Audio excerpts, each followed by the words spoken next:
The chains of the exile were broken at last. King Cyrus of Persia stood up upon his throne to send the Lord's people back to their own. Go up to Jerusalem, the decree was sent out. The people responded with a hopeful shout, with silver and gold and a heart for the way. They started the journey to a brand new day. Zerubbabel led them, the prince of the line, to rebuild the temple by purpose divine. They gathered the remnant, the brave and the few, to start on the altar and make it all new. The foundations were laid with a weep and a cheer. The sound of the shouting was all you could hear. The old men remembered the glory of old, while the young saw a future of silver and gold. But enemies gathered to stop the great hand, the local oppressors who lived in the land. They whispered to kings and they plotted with lies to halt the great house as it started to rise. The work was suspended, the hammers grew still, the wheat started growing on Zion's high hill. But Haggai and Zechariah spoke out to kindle the faith and to conquer the doubt.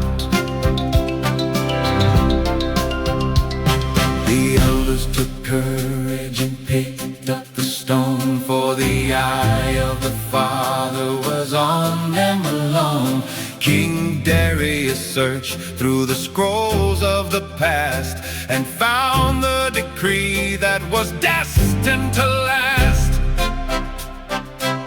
Let the work carry on was the king's new command, with resources drawn from the wealth of the land. The temple was finished, the sacrifice bled, and the joy of the Passover feast was then spread. Years later, a scribe with a heart like a flame, Ezra the priest, called on the great name. He studied the law with a diligent mind, to teach all the people the truths they would find.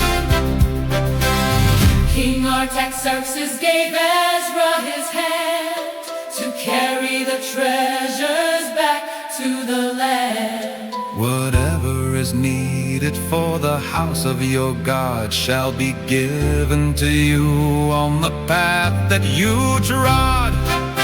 Ezra gathered the people by the riverside to fast and to pray and in God to abide. He wouldn't ask soldiers to guard the long way, for the hand of the Lord was a shield and a stay.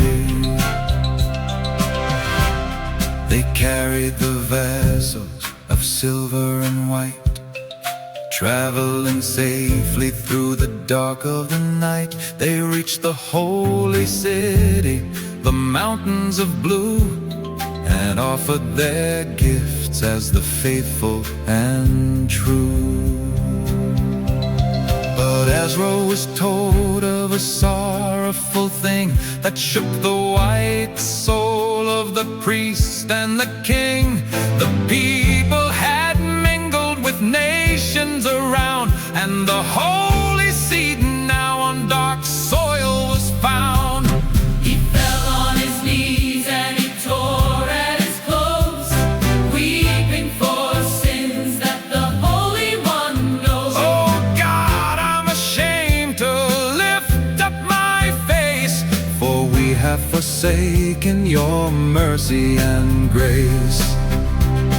He prayed in the rain by the house of the Lord, While the people all trembled at the edge of the sword, a great congregation assembled in tears to cast off the sins of the past weary years.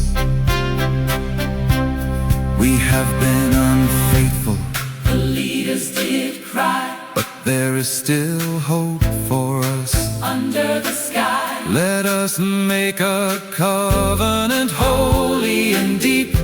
The laws of our Father we promise to keep.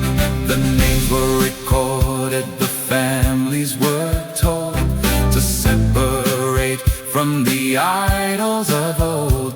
It wasn't an easy or simple command, but they sought to bring holiness back to the land.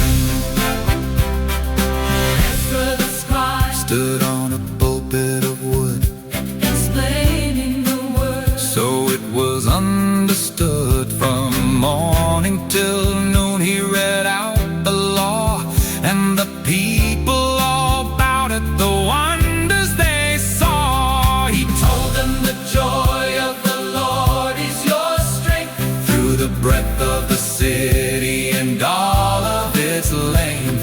Eat of the fat and drink of the sweet, for the work of the remnant is finally complete. From exile to altar, from sorrow to song, the hand of the Father had led them along. Through Ezra the priest and the word of his pen, the heart of the nation was beating again.